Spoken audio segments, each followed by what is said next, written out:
ഈ കറണ്ട് ഇല്ലല്ലോ. അപ്പൊ മൊത്തത്തിൽ ഈ വലിയ ആൾക്കാരാണ് അവിടെ മൊത്തം ഇട്ടത്. വേറെ ഒരാളവിടെ എതിരൊരാൾ വന്നിട്ട് വേണ്ടെന്ന് പറയാൻ ഒരാളില്ല.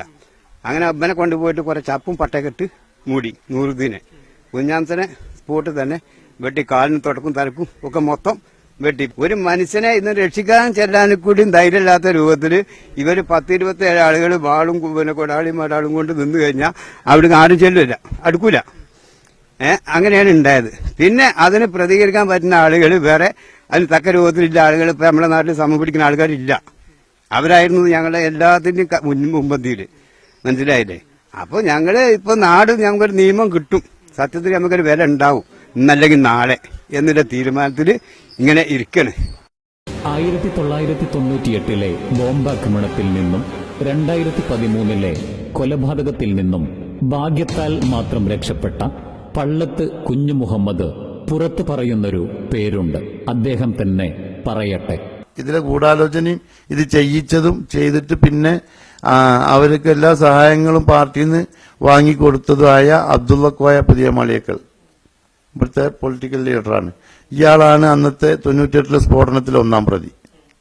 സംഭവത്തിന്റെ ആസൂത്രണത്തിലും നടത്തിപ്പിലും മണ്ണാർക്കാട്ടെ ലീഗ് നേതൃത്വത്തിനും തുടർന്ന് 27 പ്രതികളെ സംരക്ഷിച്ചതിലും ജാമ്യം നേടിക്കൊടുത്തതിലും മണ്ണാർക്കാട് MLA അഡ്വക്കേറ്റ് ഷംസുദ്ദീനും കൃത്യമായ പങ്കുണ്ടെന്നാണ് നാട്ടുകാർ ഏകോപന സ്വരത്തിൽ പറയുന്നത്. എങ്ങനെയാണ് MLA ഇടപെടാൻ കഴിയുമെന്ന് പറഞ്ഞാൽ മണ്ണാർക്കാട് ഫായിദ ബസീർ ഒന്ന് MLA ഒരു പരങ്കയ്യ, ഒന്ന് ഇപ്പൊ പറഞ്ഞ ഈ ലങ്കടാമീത് ഞങ്ങള് ലങ്കടാന്ന് പറയാം, ഒരു ഗുണ്ടിയ ഇവിടെ കുതിരൂരുകാരനാ. ഇവരൊക്കെ ഇതിന് ഭാഗപാത്രങ്ങൾ. ഇവരൊക്കെ കേരളത്തിലാണ് ഈ MLA സംസ്കൃതി ഇവിടെ വന്നത്. ഈ ലീഗിന്റെ അണികളിൽ നേതാക്കന്മാര് ഇവരെ നേതാക്കന്മാര്. പക്ഷെ മറ്റുള്ള നേതൃത്വ ഉത്തരവാദിത്വത്തോട് കൂടിയാണ് ഇവരെ 100% ഇതിലേക്ക് ഇറങ്ങിയിട്ടില്ലേ. അല്ലെങ്കിൽ ഒരാളെ ഉന്താനടക്കം പിന്നെ ഒരു കഴിയില്ല. അപ്പൊ ഇല്ലാന്ന് നമ്മളെങ്ങനെ പറയാ? പിന്നെ മണ്ണാർക്കാട് പോലീസ് മണ്ണാർക്കാട് MLA കെയറോപ്പില്ലതാ, അത് കോങ്ങാട് MLA കെയറോപ്പില്ല അല്ല.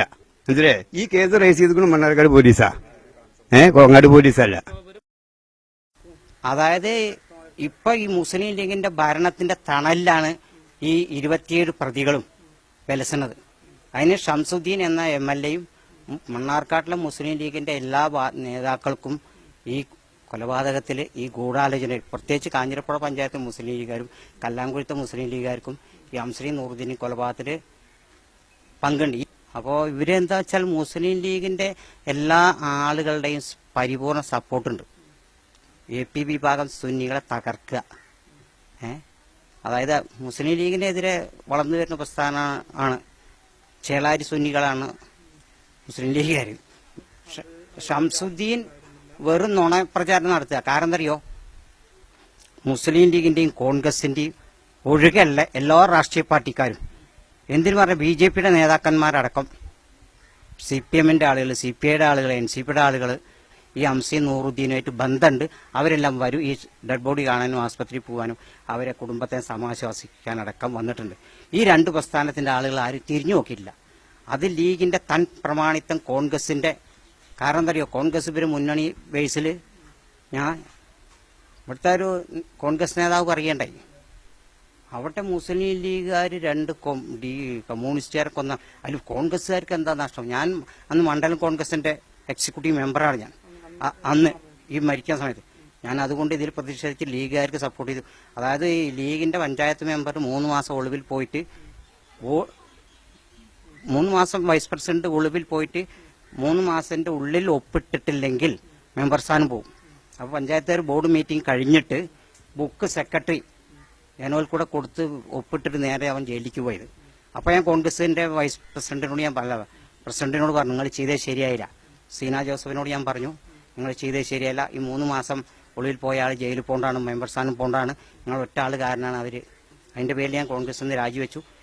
സംഭവത്തിൽ പ്രതി ചേർത്തവർക്കെതിരെ സാക്ഷിമൊഴി നൽകിയവരെ നിരന്തരം ഭീഷണിപ്പെടുത്തി സ്വന്തം വീടും നാടും ഉപേക്ഷിക്കേണ്ടി വന്ന ദൗർഭാഗ്യത്തിലെത്തിച്ചു കല്ലാംകുഴിയിലെ മുസ്ലിം ലീഗുകാർ. സ്വൈരവിഹാരം ചെയ്യുന്നു എന്ന് മാത്രമല്ല, അവർക്കെതിരായി വല്ല പരാതിയും കൊടുത്താൽ നിങ്ങൾ അവരെ പ്രകോപനമുണ്ടാക്കുകയാണെന്നാണ് ആരുടെ പോലീസിന്റെ ഭാഷ്യം. നിങ്ങൾ അങ്ങോട്ട് പ്രകോപനം ഒന്ന് രണ്ട് സംഭവങ്ങൾ ഇവിടെ തൃക്കളൂർ വെച്ചിട്ട് തന്നെ ഈ പാലച്ചോട്ടിന്റെ സമീപത്ത് വെച്ച് തന്നെ പിന്നെ ഇത് ചെയ്തു. ഈ സാക്ഷി പറയാൻ പോയ ആളുകളെ മിരട്ടുക. അതിലൊരുത്തൻ പാവപ്പെടുന്ന സ്ഥലം വിറ്റ് അപ്പുറത്ത് പള്ളിക്കുറുപ്പ് എന്ന് പറഞ്ഞ സ്ഥലത്താണ് താമസിക്കുന്നത്. അത്രയധികം കഷ്ടപ്പെടുത്തുന്ന ഒരു ഇതാണ്. കാരണം അവരുടെ ആ എന്തും ആവാമെന്നുള്ള അതിന് പോലീസിന്റെ സഹായം ഉള്ളതുകൊണ്ട്, അല്ലെങ്കിൽ അവരിങ്ങനെ വളയൊന്നുമില്ല. അത് തർക്കമില്ലാത്ത കാര്യമാണ്. അവരെന്ത് ചെയ്താലും അതിനെ രക്ഷപ്പെടുത്താൻ ഇവിടെ മണ്ണാർക്കാട് പോലീസുണ്ട്. ആ മണ്ണാർക്കാട് പോലീസിനെ ആജ്ഞാനുവർത്തികളാക്കി നിർത്തിയിട്ടുള്ള നേതാക്കന്മാരുണ്ട്. അതുകൊണ്ടാണ് ഇതൊക്കെ നടക്കുന്നത്, വേറൊന്നുമില്ല. കല്ലാംകുഴി കൊലപാതകം TP ചന്ദ്രശേഖരൻ വധത്തേക്കാൾ ക്രൂരമായിരുന്നു. കല്ലാംകുഴിയിലൂടെ സഞ്ചരിക്കുമ്പോൾ ചില പ്രതികളെ ഞങ്ങൾ കണ്ടു. ഒരു കൂസലുമില്ലാതെ അവർ നാട്ടിലൂടെ യഥേഷ്ടം വിഹരിക്കുന്നു. 40 നാളിലധികം ജയിൽവാസം അനുഭവിച്ച ഒറ്റ പ്രതികളും ഇല്ല. പ്രതികളിൽ പലരും വിദേശത്തേക്ക് കടക്കുകയും ചെയ്തു. ഭീതി നിറഞ്ഞ ഓർമ്മകളിലാണ് നാട്ടുകാർ ഇന്നും ജീവിക്കുന്നത്. ഹൈഫമോൾ അടക്കം 7 കുട്ടികൾ ഇന്ന് അനാഥരാണ്. ഉപ്പയില്ലാത്ത ജീവിതം ഏറെ സങ്കടകരവും സംഘർഷഭരിതവുമാണെന്ന് ആ കുഞ്ഞുങ്ങൾ ആദിയോടുകൂടി പങ്കുവയ്ക്കുന്നു. വാപ്പ മരിച്ചിട്ട് ഒരുപാട് വിഷമങ്ങൾ അനുഭവിച്ചിട്ടുണ്ട്. വാപ്പ ഒരു നല്ല മനുഷ്യനായിരുന്നു. നാട്ടുകാരെ കുറേ സഹായിച്ചിട്ടും അങ്ങനെ പലരും ഇപ്പോഴും വാപ്പനെ പറ്റി പറയുമ്പോൾ അവരോട് വാപ്പ കാണിച്ചിരുന്ന ഒരു സ്നേഹം നമുക്ക് മനസ്സിലാവും. ഈ പള്ളിയുടെ കാര്യത്തിലും മദ്രസന്റെ കാര്യത്തിലൊക്കെ വാപ്പ കാണിച്ചിരുന്ന വാപ്പയും മൂത്താപ്പയും കാണിച്ചിരുന്ന ഒരു ഇത്. അതുകൊണ്ട് അവര് ഉണ്ടായിരുന്നപ്പോൾ ഞങ്ങള് വാപ്പ പുറത്തുനിന്ന് വരുന്നത് നാട്ടിൽ തന്നെ ആയിരുന്നല്ലോ. ഇവിടുത്തെ കാര്യങ്ങളൊക്കെ നോക്കിയിട്ട് അതുകൊണ്ട് എപ്പോഴും കൂടെ ഉണ്ടായിരുന്നു. എന്താവശ്യത്തിനും ഉണ്ടായിരുന്നു. നമുക്കൊരു കുറവും വരുത്തിയിരുന്നില്ല. എങ്ങനെയായാലും വാപ്പ നമ്മുടെ കാര്യങ്ങളൊക്കെ നോക്കിയിരുന്നു അവിടെ. അതുപോലെ വാപ്പ മരിച്ചതിന് ശേഷം നല്ല വിഷമങ്ങൾ അനുഭവിച്ചിട്ടുണ്ട്.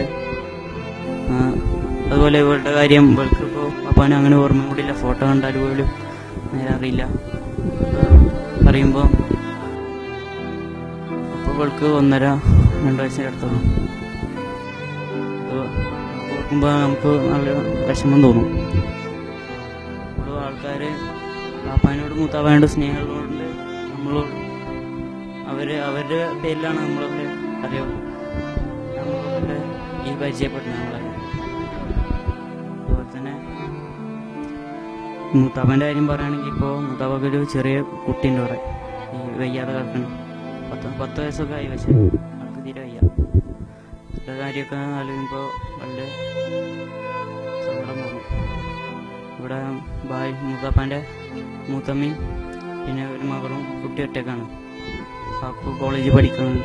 ഇവിടെ രാത്രിയൊന്നും ആരും ഉണ്ടാവില്ല. ഞാൻ ഇവിടെ വന്ന് കിടക്കലാണ്. ഇവിടുത്തെ അവസ്ഥ അങ്ങനെയാണ്. 85 വയസ്സ് പിന്നിട്ട ഈ ഉമ്മയ്ക്ക് എല്ലാ പ്രതീക്ഷകളും ഇപ്പോൾ നഷ്ടമായിരിക്കുന്നു.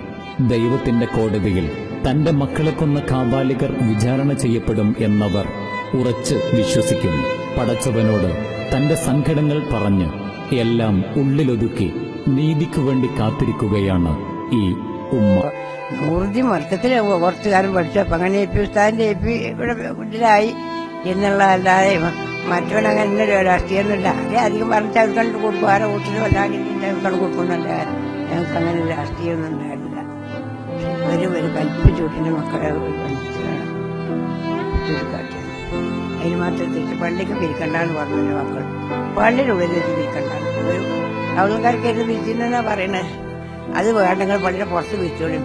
പള്ളി പിരിക്കാനുള്ളതല്ല, നമുക്ക് നിസ്കരിക്കാനും പിരിക്കാനും പിന്നെ ഖുർആനോടാനൊക്കെ ഉള്ളതാണ്. പിരിക്കാൻ പുറത്താണെന്ന് പറഞ്ഞു. ഇതൊക്കെ ചെയ്യും. പിന്നെ എന്തൊക്കെ പിന്നെ രേഖയ്ക്ക് എന്തൊക്കെ ഒരു കൃത്രിമം കാട്ടിയിരുന്നു. അതിനൊക്കെ കൂടി പോയിട്ട് വീഡിയോ വന്നു. ഒരിക്കെതിരായിട്ടുള്ള വീഡിയോ വന്നു. അതൊക്കെയാണ് പുള്ളിക്കുള്ള തിരിച്ചത്.